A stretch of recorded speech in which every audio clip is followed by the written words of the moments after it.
우리에게 주신 하나님 말씀은 예레미야 7장 16절에서 29절까지의 말씀입니다.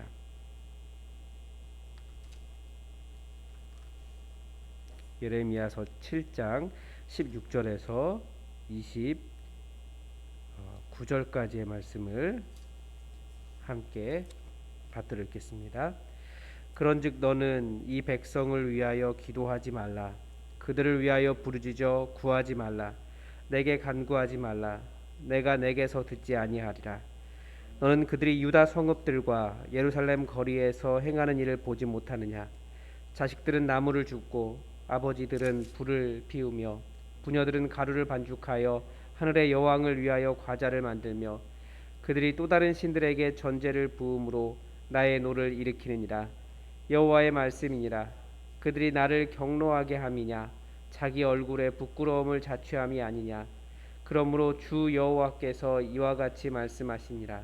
보라, 나의 진노와 분노를 이곳 사람들과 짐승과 들나무와 땅의 소산에 부으리니 불같이 살라지고 꺼지지 아니하리라 하시니라. 만군의 여호와 이스라엘의 하나님께서 이와 같이 말씀하시되 너희 희생제물과 번제물의 고기를 아울러 먹으라.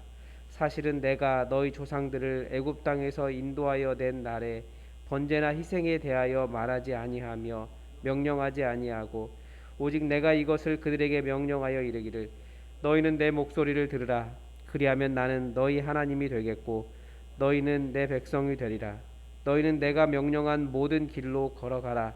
그리하면 복을 받으리라 하였으나 그들이 순종하지 아니하며 귀를 기울이지도 아니하고 자신들의 악한 마음의 꾀와 완악한 대로 행하여 그 등을 내게로 돌리고 그 얼굴을 향하지 아니하였으며 너희 조상들이 애굽 땅에서 나온 날부터 오늘까지 내가 내 종 선지자들을 너희에게 보내되 끊임없이 보내었으나 너희가 나에게 순종하지 아니하며 귀를 기울이지 아니하고 목을 굳게 하며 너희 조상들보다 악을 더 행하였느니라.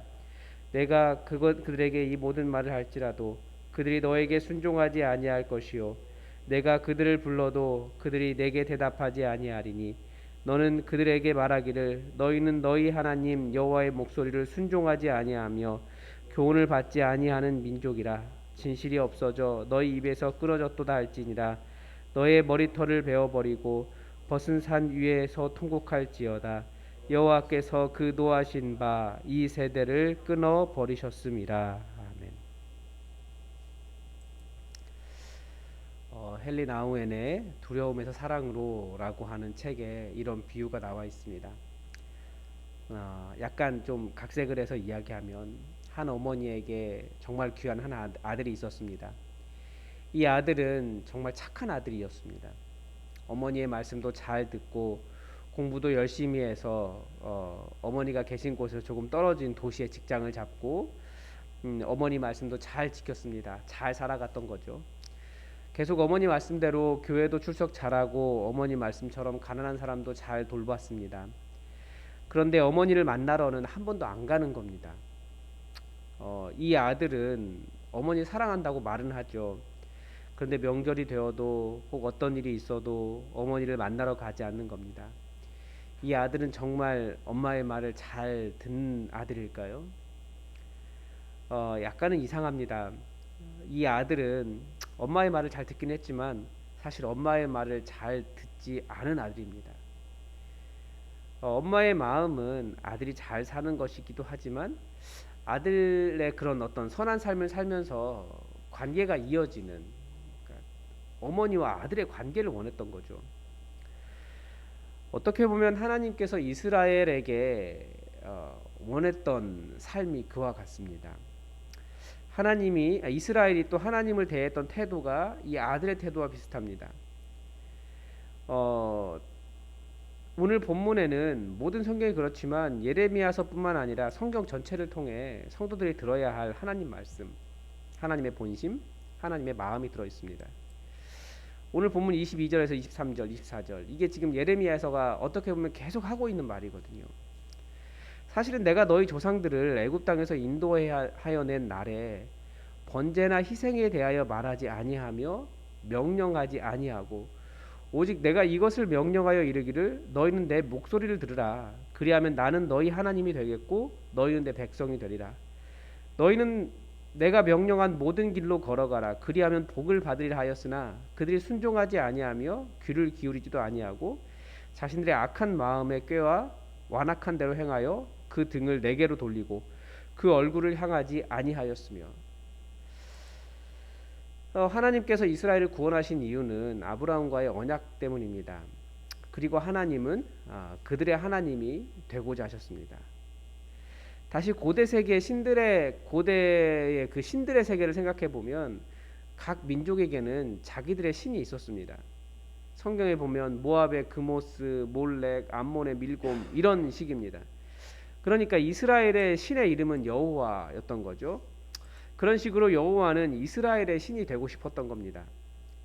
그런데 이스라엘은 여호와를 무시했을 뿐만 아니라 자기의 신도 아닌 주변 다른 나라의 신들을 섬겼습니다. 그러니까 간음이라고 이야기하는 거예요.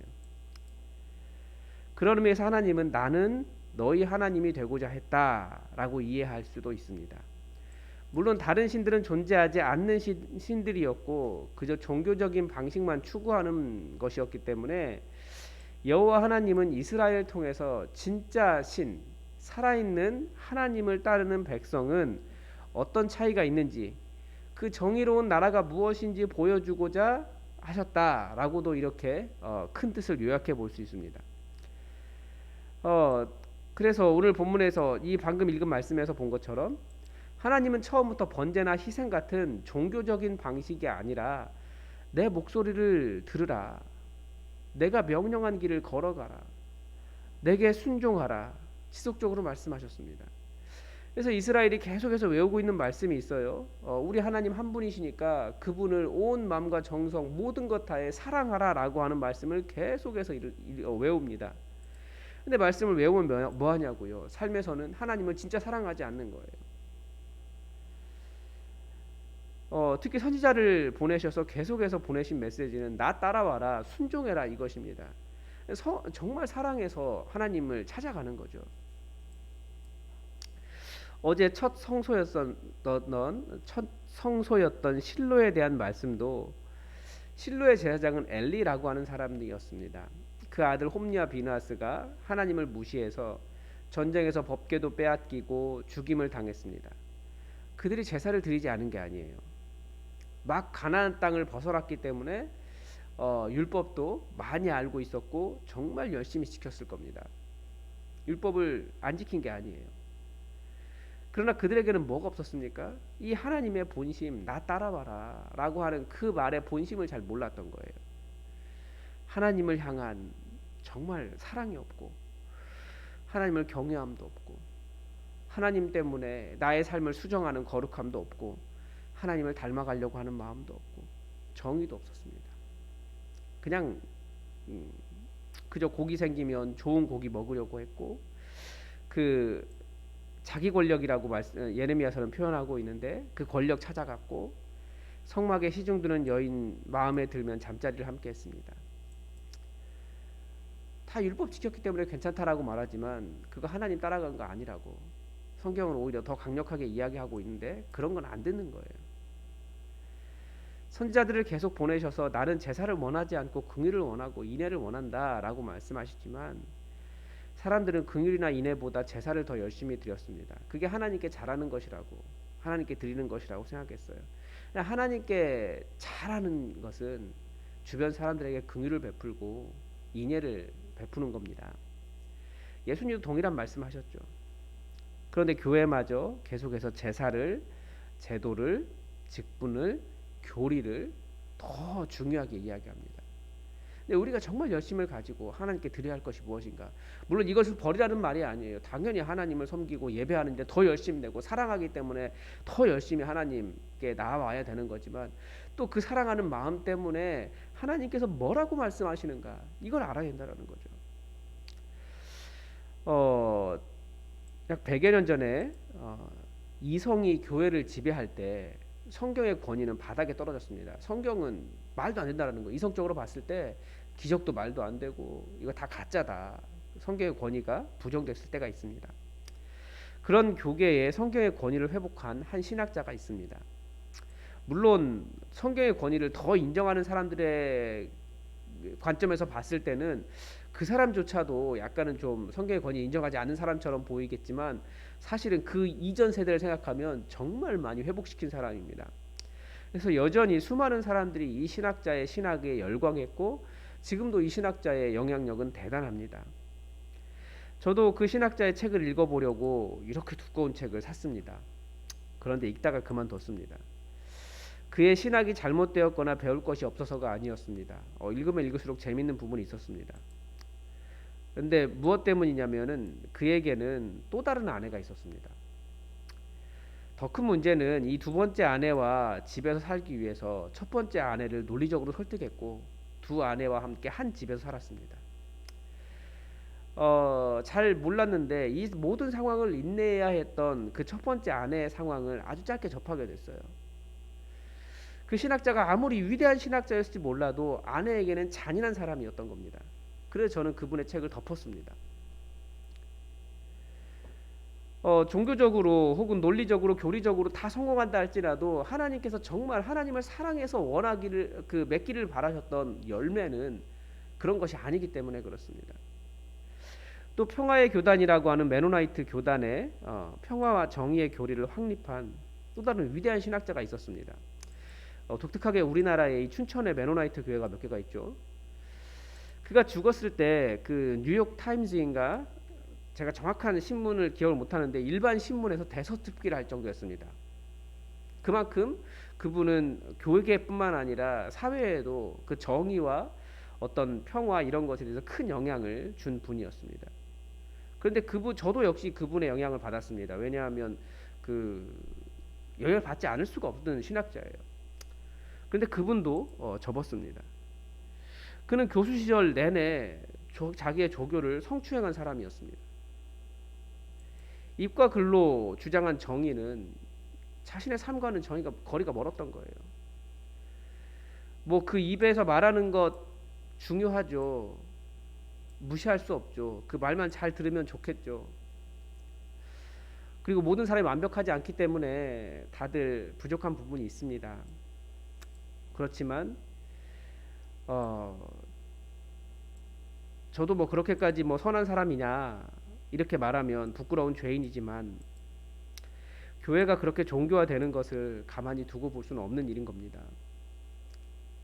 그저 신의 이름을 여호와라고 부를 뿐이고 방식이 기독교적이었을 뿐이고 기독교의 용어였을 뿐이지 아마 그분은 불교에 가셨어도 똑같은 얘기 했을 것 같아요. 하나님을 따른 것이 아니라는 겁니다. 하나님을 따른다고 하는 것은 실제로 내가 섬기고 있는 나의 우상들을 내려놓고 나의 탐욕도 내려놓고 다른 사람을 더 살게 하고 다른 사람을 연약한 자를 배려하고 도와주고 손 내밀고 그렇게 함께 살아가는 거라는 거죠. 하나님은 지금도 우리에게 무엇을 요구하실까요? 아마 멋있는 말을 하고 멋있는 예식을 드리고 흠도 티도 없는 규정을 지키는 삶.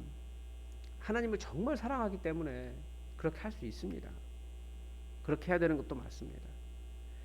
그러나 하나님께서 정말 원하시는 것은 하나님의 그 본심, 이 깨어진 세상에 대한 안타까움을 우리 마음에 품기를 원하고 계시고 하나님의 목소리를 듣고 그래서 진실한 하나님의 백성이 되고 하나님께 순종하여 자신을 쳐서 복종시킬 줄 알고 이 세상의 악을 하나씩 하나씩 내 삶에서 그리고 주변에서 끊어내는 그런 사람이 되기를 바라고 계십니다. 우리가 예레미야서를 통해서 계속해서 이런 메시지를 듣게 되는데 혹시 우리 주변에 또 나는 괜찮다라고 생각하기보다 하나님께서 나에게는 무엇을 원하시는가 그렇게 하나님께 돌아가는 우리 삶이 되었으면 좋겠습니다. 오늘도 하나님의 뜻이 우리에게 이루어지기를 주기도문으로 기도하겠습니다. 하늘에 계신 우리 아버지, 아버지의 이름을 거룩하게 하시며 아버지의 나라가 오게 하시며 아버지의 뜻이 하늘에서와 같이 땅에서도 이루어지게 하소서. 오늘 우리에게 일용할 양식을 주시고 우리가 우리에게 잘못한 사람을 용서하여 준 것 같이 우리 죄를 용서하여 주시고 우리를 시험에 빠지지 않게 하시고 악에서 구하소서. 나라와 권능과 영광이 영원히 아버지의 것입니다. 아멘. 여러분 오늘도 이 땅에 정말 슬픔이 많은 것 같습니다. 많은 비극을 위해서 여러분 하나님의 위로가 있기를 함께 기도해 주시고 우리 이제 주일 예배 준비합니다. 주일에 큰 은혜 있도록 기도해 주시고 주일에 청년부 수련회 있는데 청년부가 다 함께 모여서 또 하나가 되고 다음 단계로 한 걸음 한 걸음 나아가는 시간 될 수 있도록 여러분 기도해 주시기 바랍니다. 다 함께 기도하겠습니다.